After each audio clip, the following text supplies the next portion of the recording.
Hey everyone, it's Kristen from k.becca, and today I'll be sharing my results from testing the Standard Tip Foil Quill with a number of different brands of foil. The Standard Tip is the aqua color.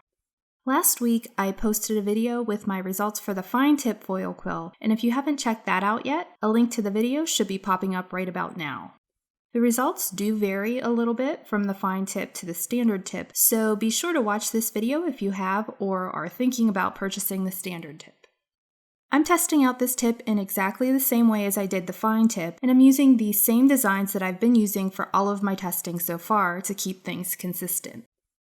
I used 2 single-line sketch designs, plus a cut file with an internal offset sketch fill, and a design with one of the sketch edges applied from the sketch panel in Silhouette Studio.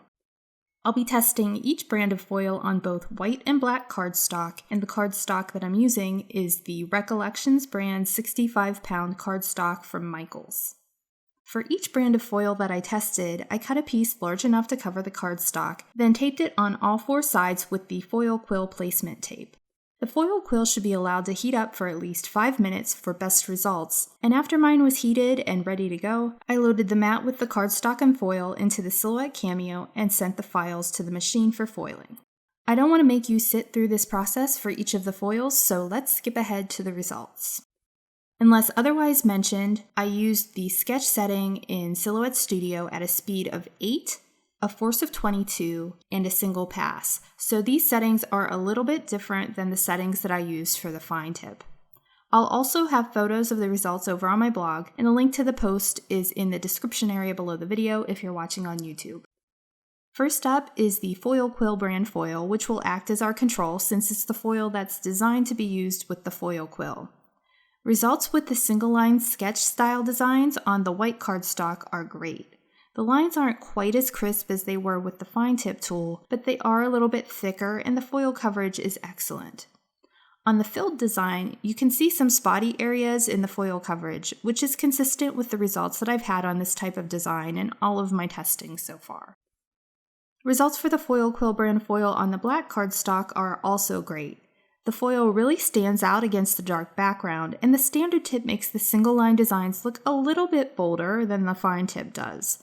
Again, the lines aren't quite as crisp, but the foil coverage is excellent. The single-line designs have very solid lines, and the filled design again has some spotty areas, which is consistent with my results with filled designs so far. Next up is the Spellbinders Glimmer Foil. This is also a heat transfer foil and is designed to be used with the Glimmer hot foil system. Each roll is 5 inches wide by 15 feet long, so they're an inch narrower than the Foil Quill brand foil, which is 6 inches wide.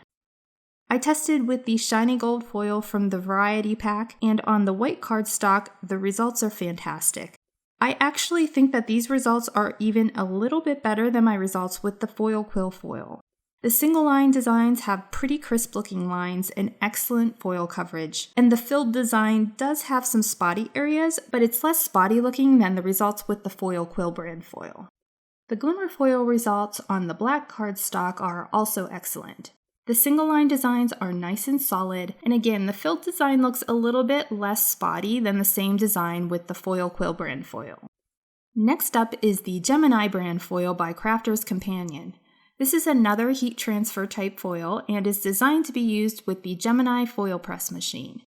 It's 4.96 inches wide and comes in 2 different types. The Papercraft type has a purple tab on the packaging, and the multi-surface has a lighter purple to pink gradient on the tab.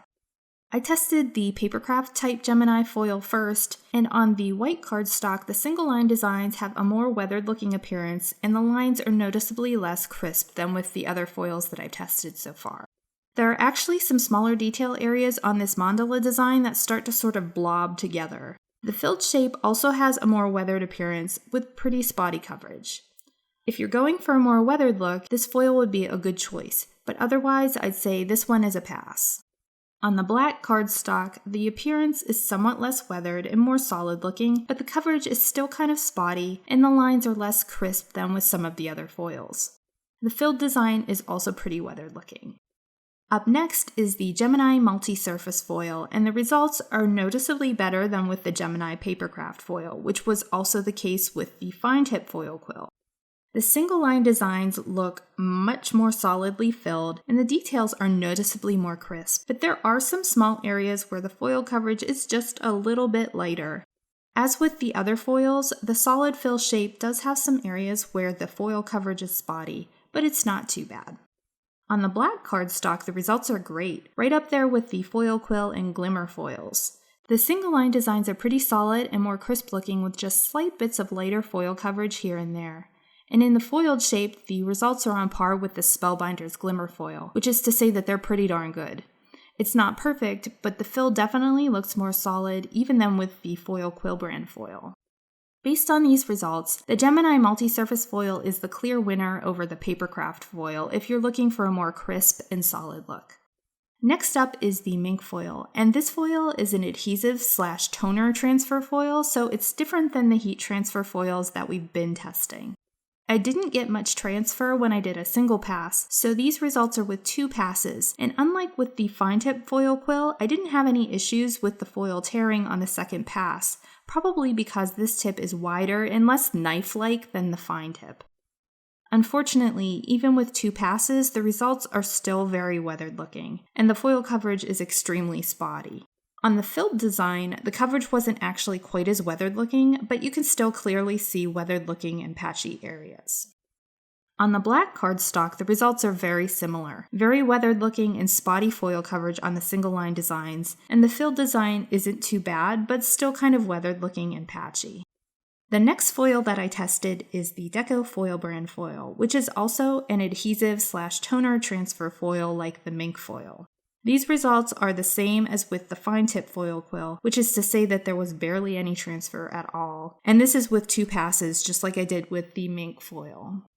I also tested the Gina K Fancy foil and Brutus Monroe branded Deco foil, both of which are also manufactured by ThermoWeb. I used the same settings as with the regular Deco foil and the results were the same. No transfer or just bits here and there. So unfortunately the Deco Foil brand foils just weren't meant to use with a heat tool like the foil quill. Next up, I'm testing the Silhouette transfer foil sheets, which come in packages of 8.5 by 11 inch sheets. These are pressure transfer sheets, so they're different than any of the foils tested so far. They're designed to use with the embossing tools for the Silhouette Curio machines, and I wanted to try them out with the foil quill. My favorite thing about this foil is that it's very slightly tacky and doesn't have to be taped down on the mat.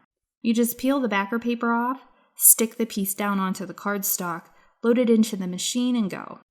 When you peel the foil off, there will be excess foil that sticks to the designs, so you need to use a piece of low-tack tape like painter's tape to remove the excess bits of foil.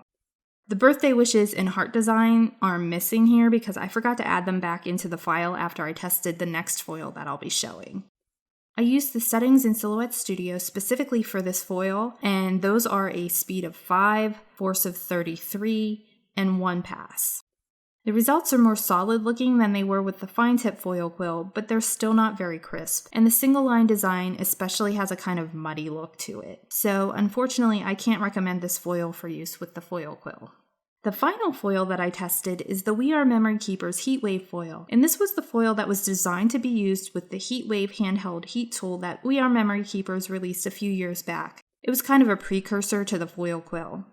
It's a heat transfer foil just like the foil quill foil, glimmer foil, and Gemini foils that we've already tested. The foil sheets are only 4 by 6 inches, so I wasn't able to foil all of the test designs, but you can see how great the results are on the designs that I was able to foil. The results on the single line designs are excellent, very similar to the foil quill brand foil and glimmer foil results. The solid fill shape does have some spotty areas, but that's also on par with most of the other foils that I've tested. The Heatwave foil also did extremely well on the black cardstock. Very solid and pretty crisp lines, an excellent result on the single line designs. And the results with the filled shape also aren't too bad, just some spotty coverage here and there. So based on all of the test results from the different foils, the foils that I can definitely recommend for use with the Standard Tip Foil Quill are the Foil Quill brand foil, of course, plus the Spellbinders Glimmer Foil, the Gemini Multi-Surface Foil, and the We Are Memory Keepers Heatwave Foil if you happen to still have some of that in your stash. You can find a full list of supplies used in this video in the description area below, or in the area below the video if you're watching on k.becca.com. I hope that this video has been helpful for you, and if it has, I'd really appreciate it if you give the video a thumbs up and consider subscribing to my channel. Thanks for watching, and I hope you'll tune in again soon.